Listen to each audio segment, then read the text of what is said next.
제가 지난주 6장을 설교한 후에 설교 끝나고 나서 주일 오후에 다시 한번 로마서 6장을 찬찬히 한번 살펴봤어요. 뭘 살펴봤냐면 이 바울이 나는 그리스도와 함께 죽었다 이런 고백을 도대체 몇 번이나 하는지 제가 6장을 다시 한번 쭉 훑어봤습니다. 그랬더니 여러 번 있더라고요. 한번 확인해 볼게요. 2절에 보면 6장 2절에 보면은요. 죄에 대하여 죽은 우리가 이렇게 표현합니다. 3절에 보면 그의 죽으심과 합하여 표현하고 있어요. 4절에도요. 우리가 그의 죽으심과 합하여, 그리고 또 그와 함께 장사된, 죽었으니까 장사됐겠죠. 그와 함께 장사되었으니, 5절에 우리가 그의 죽으심과 같은 모양으로, 6절에 우리가 죄의 몸이 죽어 이렇게 표현합니다. 또 7절에는 이는 죽은 자가 죄에서 벗어나, 8절에 우리가 그리스도와 함께 죽었으면, 11절에도요 너희도 너희 자신을 죄에 대하여 죽은 자요, 12절 너희는 죄가 너희 죽을 몸을 지배하지 못하게 하여, 13절에 오직 너희 자신을 죽은 자 가운데, 이렇게 해서 계속해서 반복적으로 우리의 죽음을 이야기하고 있습니다. 그리고 마지막 끝에서 결론으로 죄의 싹은 사망이요 이렇게 선언하고 있죠. 바울이 이렇게 반복해서 여러 번 강력하게 성도의 신앙적 죽음을 강조하는 이유가 무엇일까? 그만큼 우리가 자기 죽음을 선언하기가 어려워한다는 거예요. 자기 죽음의 선언을 너무나도 어려워한다는 거죠. 바울이 생각하는 신앙의 핵심이 바로 이 자기 죽음인 건데, 또 복음의 핵심 역시 예수 그리스도의 죽으심과 부활이잖아요. 동시에 복음으로 거듭난 성도들의 성장, 신앙 성장의 비결 역시 자기의 죽음의 선언이라는 것을 반복적으로 알려주는 것이 아닌가 생각됩니다. 제가 의도하진 않았습니다만 지난주에 원래 원고에 없었는데 지난주에 사랑합니다, 감사합니다, 축복합니다 이렇게 인사한 후에 제가 멘트를 하나 이렇게 한 적이 있어요. 생각나시나 모르겠어요. 제가 사랑합니다, 감사합니다, 축복합니다 이렇게 하고 이런 멘트를 했어요. 안 오셨는지 확인하셨나요? 이게 지난주 겁니다. 제가 이제 주일에마다 늘 생각하는 것인데, 우리 교회에 와야 될 사람 중에 제일 중요한 사람은 누굴까요? 목사님이에요? 다른 사람 확인하지 마시고 내가 제대로 와 있나? 내가 지금 제대로 와 있나? 내가 지금 하나님 앞에 와 있나? 요거를 확인하셔야 돼요. 다른 사람 와 있나 찾지 말고 내가 지금 하나님 앞에 있는지 확인해야 된다고 말씀드렸어요. 때로는 자녀들이나 부모님이나 배우자도 확인하지 마십시오. 자녀들이나 부모님이나 배우자가 중요한 것이 아니라 내가 지금 하나님 앞에 예배자로 서 있는가가 중요해요. 내가 지금 하나님의 은혜 가운데 있는가가 중요하다는 거죠. 내가 하나님의 은혜로 충만하게 되어야 그 다음에 저 사람도 살릴 수 있는 것이고요, 자녀도 살리고 부모도 살리고 배우자도 살릴 수 있는 거예요. 다른 사람 신경 쓰다가 정작 자기는 은혜 받지 못하는 일이 벌어져서는 안 된다는 거예요. 비행기를 타보신 분은 알겠습니다만, 비행기를 타보면요, 비행기가 이륙하기 전에 하는 꼭 안전교육이 하는 게 있죠. 안전교육. 그 중에 비상시에 선반에서 산소 마스크가 툭 내려옵니다. 이러면서 이제 예쁜 스튜어디스가 막 이렇게 하면서 막 교육을 하잖아요. 이때 만약 내 옆에 자녀들이나 부모님이 계시다면 누가 먼저 이 산소 마스크를 써야 될까? 내가 먼저 써야 되냐? 아니면 자녀들이나 부모님을 먼저 씌워드려야 되냐? 정답이 뭘까요? 정답을 알려드릴게요. 산소 마스크는 어른이 먼저 써야 할까요? 아니면 어린아이에게 먼저 씌워줘야 할까요? 정답은 어른이 먼저 써야 합니다. 만약 기내에서 산소 마스크를 착용해야 하는 상황이 온다면 어른, 즉 보호자가 먼저 쓰고 나서 어린이와 노약자를 돌봐야 합니다. 보호해줄 사람이 의식을 먼저 잃으면 안 되기 때문입니다. 아시겠죠? 자, 이제 비행 준비 다 되셨죠, 이제? 올해 또 우리 교토를 갔다 옵시다. 비전 트립으로. 근데 말이죠. 이런 비행기에서 산소 마스크가 떨어지는 이런 똑같은 상황이 교회당에서도 일어난다. 교회당에서도 똑같은 일이 일어납니다. 예배할 때 위에서 하나님의 은혜가 쏟아진다면 누가 가장 먼저 은혜를 받아야 될까? 내가 먼저 은혜를 받아야 된다는 거예요.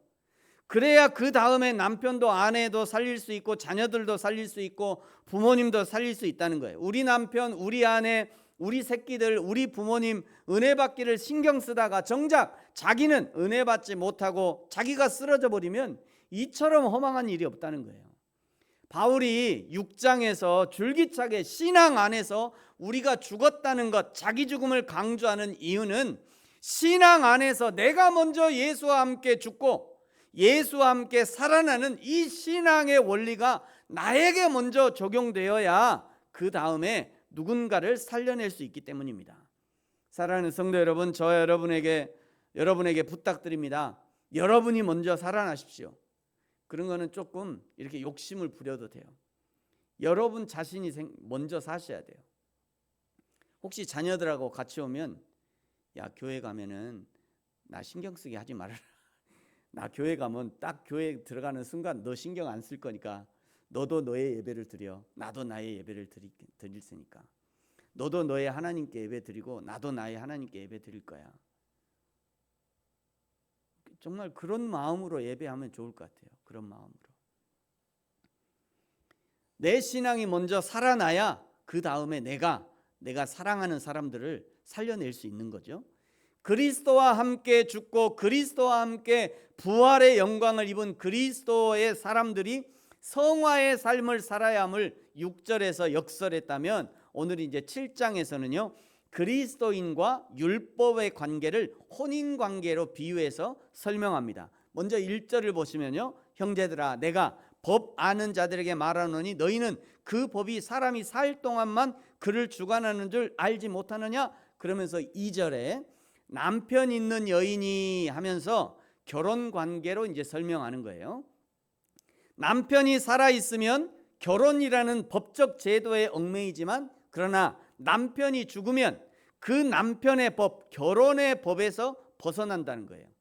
3절에 그런 남편이라는 법, 결혼이라는 법이 적용되니까 남편이 살아있는데 다른 남자를 만나면 음녀라고 한다는 거예요. 그러나 그 남편이 죽으면 그 법에서 자유로워진다. 그때는 다른 남자에 가도 음녀가 되지 않는데요. 다른 남자에 가도 음녀가 되지 않는다고. 할렐루야를 부를 사람이 없을까 해서 좋아하는 사람이 하나도 없군요. 여러분 남편을 다들 좋아하시나 봐요. 남편이 죽으면 법에서 자유로워진다. 다른 남자에 가도 다 음녀가 되지 않는다.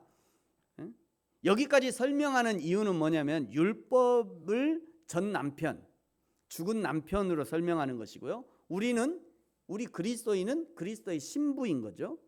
그리고 예수 그리스도의 복음을 새로운 남편으로 비유하고 있는 거죠. 이전에 율법이라고 하는 이 남편에게 얽매여 살던 우리가 해방될 길이 없었던 것이죠.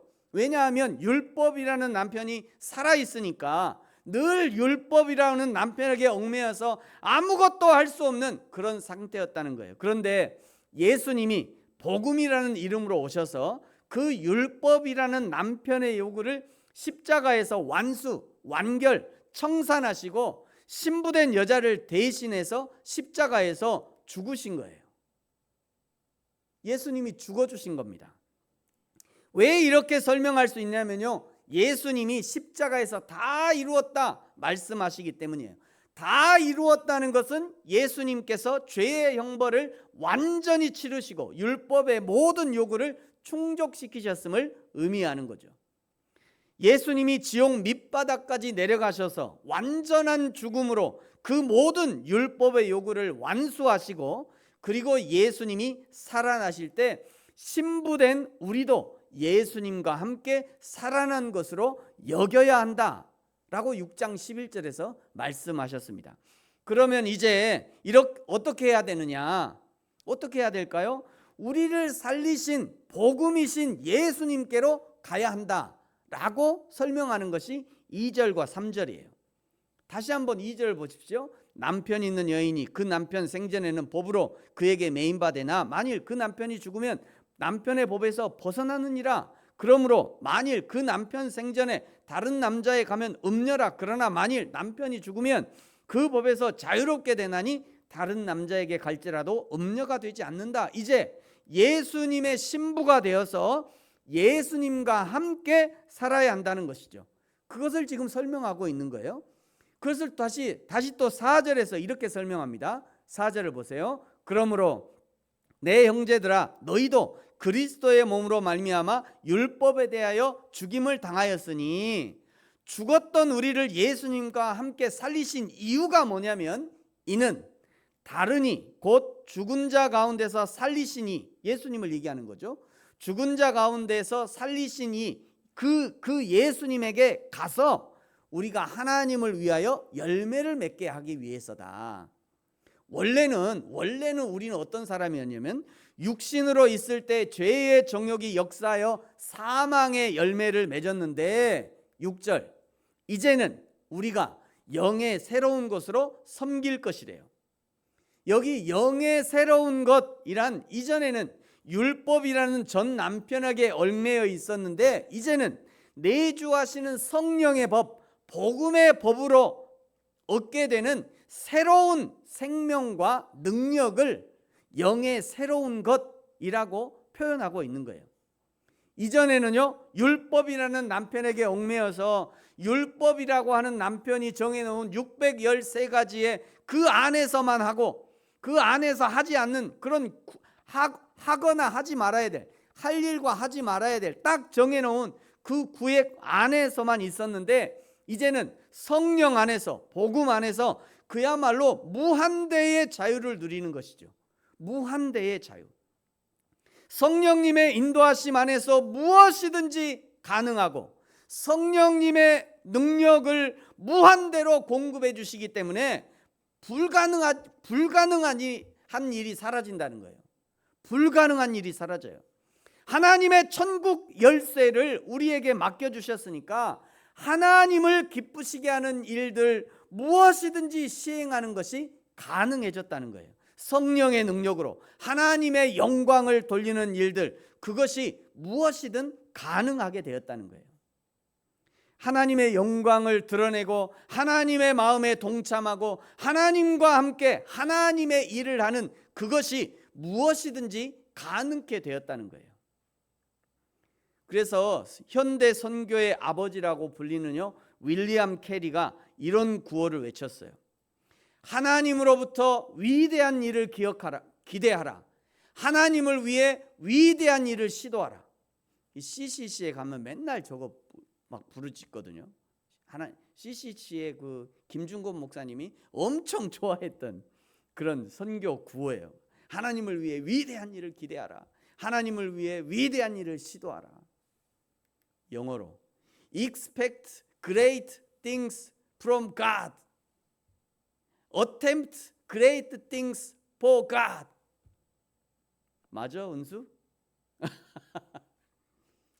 하나님을 위해서 위대한 일을 기대하고 하나님을 위해 위대한 일을 시도해라. 위대한 일을 시도하지 않으면 위대한 일을 기대할 수도 없는 거예요. 위대한 일을 시도하지 않으면 위대한 일을 기대할 수도 없는 거죠. 위대한 일을 기대하지 못하는 이유는 위대한 일을 시도하지 않기 때문이에요.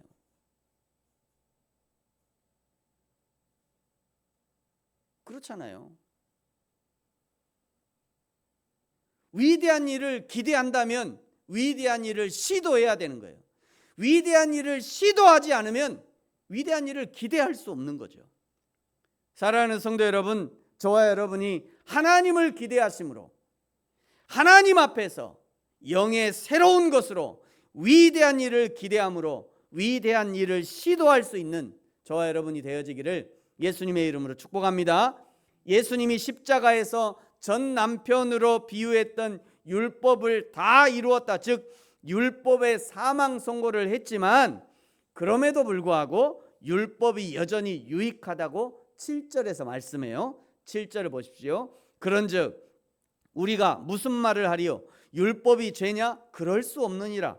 율법으로 말미암지 않고는 내가 죄를 알지 못하였으니 곧 율법이 탐내지 말라 하지 아니하였더라면 내가 탐심을 알지 못하였으리라. 율법에 탐내지 말라고 하니까 나에게 탐심이 있다는 것을 알게 되는 것이고 그 탐심이 죄라는 것을 알게 되는 거예요. 8절을 보세요. 그러나 죄가 기회를 타서 계명으로 말미암아 내 속에서 온갖 탐심을 이루었나니 이는 율법이 없으면 죄가 죽은 것임이라. 9절 전에 율법을 깨닫지 못했을 때에는 내가 살았더니 계명이 이름에 죄는 살아나고 나는 죽는데요. 마치 완벽한 어두운 방에 가면 아무것도 보이지 않잖아요. 아무것도 보이잖아요. 그런데 그 방에 아주 작은 빛이 탁 켜지면요, 사실은 약간 희미하게 보여요. 여러분 보이세요? 희미하게. 저 불이 약간 탁 켜졌더니 약간 희미하게 보이는 거예요. 약간 희미하게. 원래는 아무것도 모르던 나의 양심에 율법이라고 하는 불이 탁 켜지는 순간 이전에는 몰랐던 탐심이 죄인 것을 알게 되는 거예요. 이전에 몰랐어요. 그 욕심내는 게 그게 죄인지를 몰랐다고요. 그런데 율법이라는 빛이 탁 켜지는 순간 이게 탐심이 죄였구나. 이전에는 몰랐던 이생의 자랑, 그게 죄였구나. 이전에 몰랐는데 육신의 정욕, 이것도 죄였구나. 알게 된다는 거예요. 이전에는 이것쯤이야 했던 것들이 작은 일을 별로 인식하지도 못했던 그런 일들이 성령 하나님이 내 안에 율법의 불을 탁 켜주는 순간 알게 된다는 거예요. 알게 돼요. 그래서 인간의 양심이 하나님의 성령으로 민감하면 민감할수록 이런 죄된 것이 더 밝히 드러나니까 그런 인간이 괴로워하는 거죠. 괴로워하는 거예요. 신앙이 좋아지면 좋아질수록 괴로워하는 겁니다. 아직 신앙을 모르면 그냥 자기 마음대로 살아도 그냥 자기 마음대로 살아요. 근데 신앙이 들어가서 신앙이 좋아지면 좋아질수록 막 괴로운 거예요. 이런 것들이 보여지니까.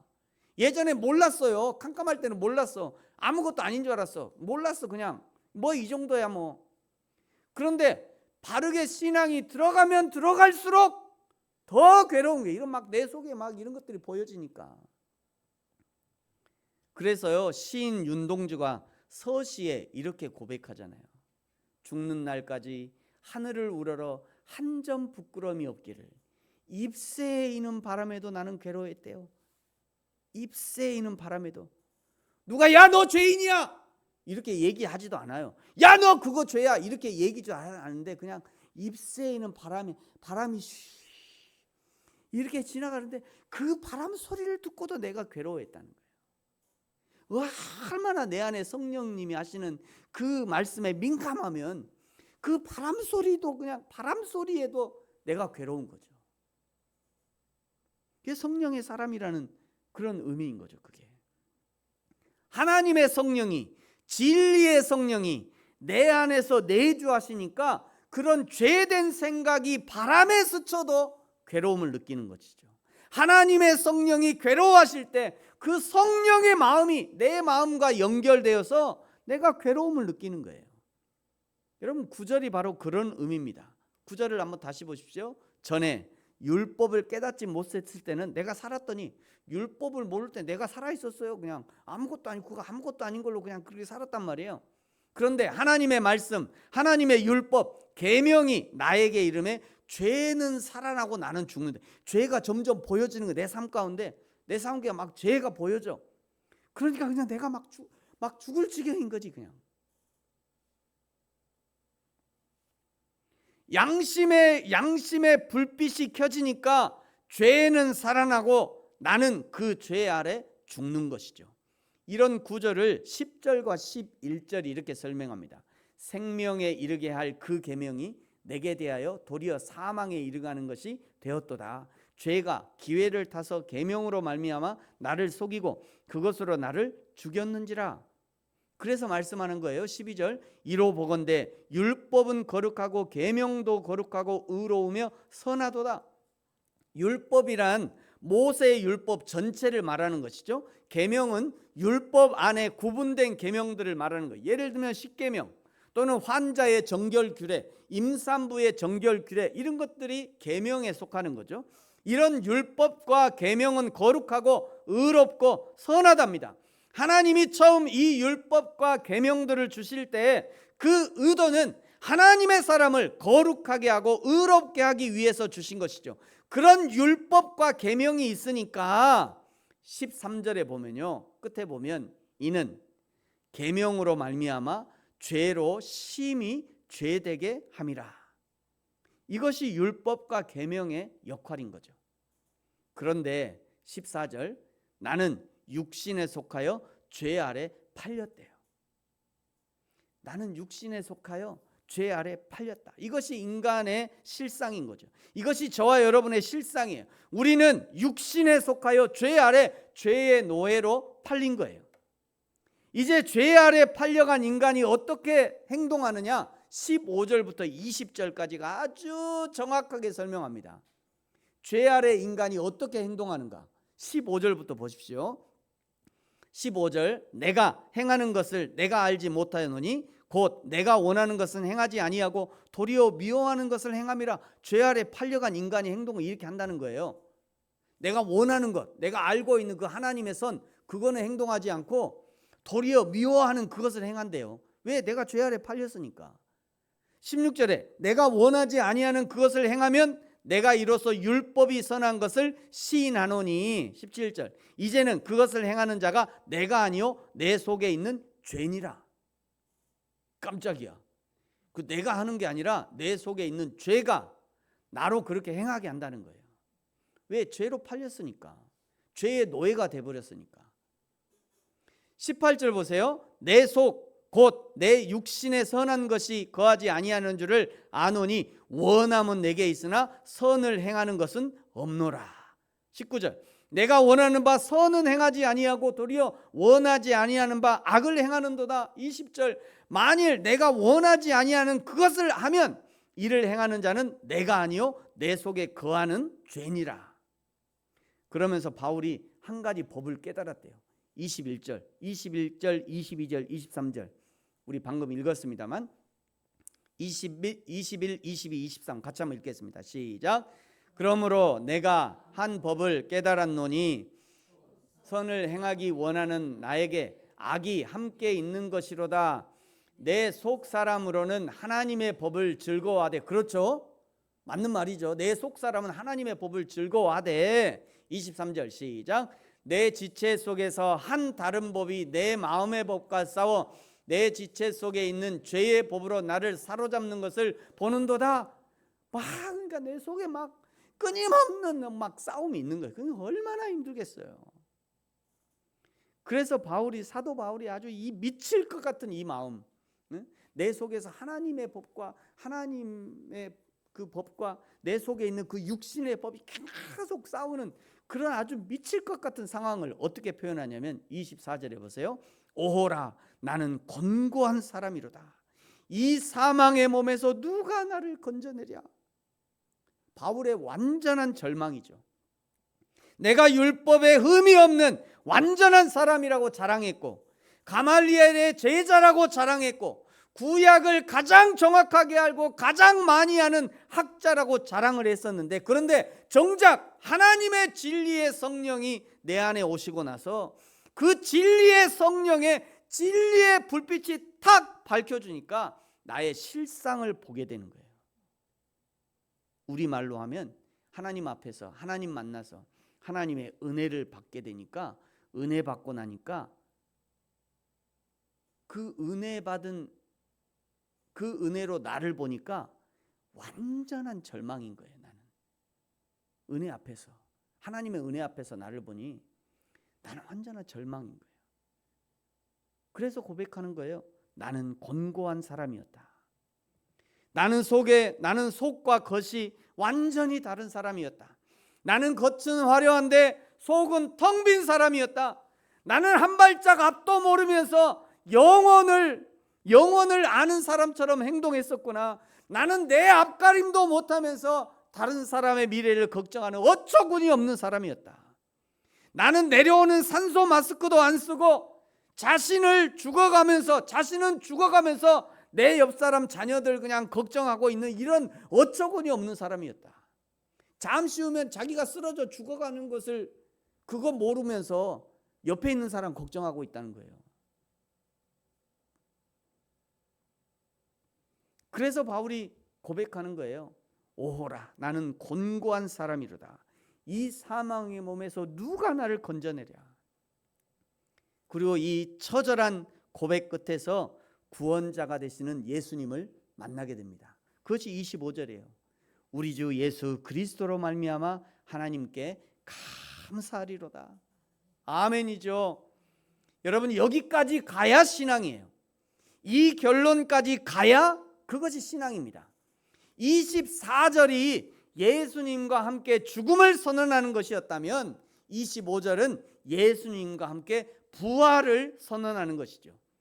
그런데 예수님을 만난 후에도, 예수님의 부활을 경험한 후에도 위대한 사도 바울에게도 이 하나님의 법을 따르는 것과 육신에 붙들리는 싸움은 결코 쉬운 일이 아니었고 쉽게 끝나지 않았다는 것을 알 수 있어요.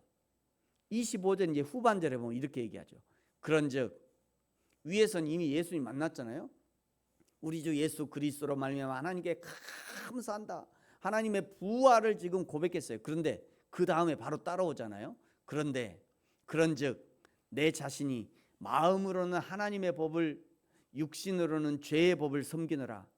금방 하나님 만났다고요. 금방 예수님 만났어요. 금방 예수님의 바로 위에서 예수님의 그 부활을 경험했어요. 하나님의 은혜를 받았어요. 그런데 하나님의 은혜를 받았는데도 여전히 동시에 내 안에는 마음으로는 하나님의 법을, 육신으로는 죄의 법을 섬긴대요. 여전히 말이죠. 여전히. 그래서 고백하는 거예요. 우리 주 예수 그리스도로 말미암아 하나님께 감사하리로다. 하나님의 은혜가 아니었다면 내 힘으로는 결코 이길 수 없었고 지금도 역시 무너질 수밖에 없고 지옥에 떨어질 수밖에 없었던, 율법의 올무에 얽매여서 평생을 죄의 고통 속에 살 수밖에 없었던 바울을 예수님의 십자가 은혜로 구원해 주시고 구출해 주신 그 은혜를 생각하니 감사가 터져 나오는 거죠. 감사가. 사랑하는 성도 여러분, 예수님과 함께 날마다 죽음을 선언하시기 바랍니다. 고린도전서 15장에 등장하는 바울의 자기 죽음 선언이 우리의 고백이어야 해요. 고린도전서 15장 31절 앞에 나옵니다. 같이 한번 읽죠. 시작. 형제들아, 내가 그리스도 예수 우리 주 안에서 가진 바 너희에 대한 나의 자랑을 두고 단언하노니 나는 날마다 죽노라. 아멘.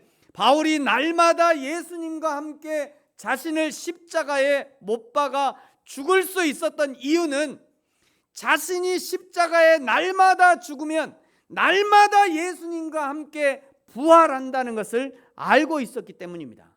이것이 바울 신앙의 핵심이에요. 날마다 내가 십자가에서 예수님과 함께 죽으면 그 죽은 날을 예수님은 날마다 우리를 부활시켜 주시는 거예요. 시간마다 죽으면 시간마다 우리를 부활시켜 줄 겁니다. 초마다 죽으면 초마다 하나님이 우리를 신앙으로 부활시켜 주는 거예요. 이것이 바울 신앙의 핵심이에요. 사랑하는 성도 여러분, 저와 여러분이 날마다 예수님과 함께 십자가에 못 박혀 죽고 날마다 예수님과 함께 부활의 은혜를 누리는 저와 여러분이 되어지기를 예수님의 이름으로 축복합니다. 기도하겠습니다. 우리 같이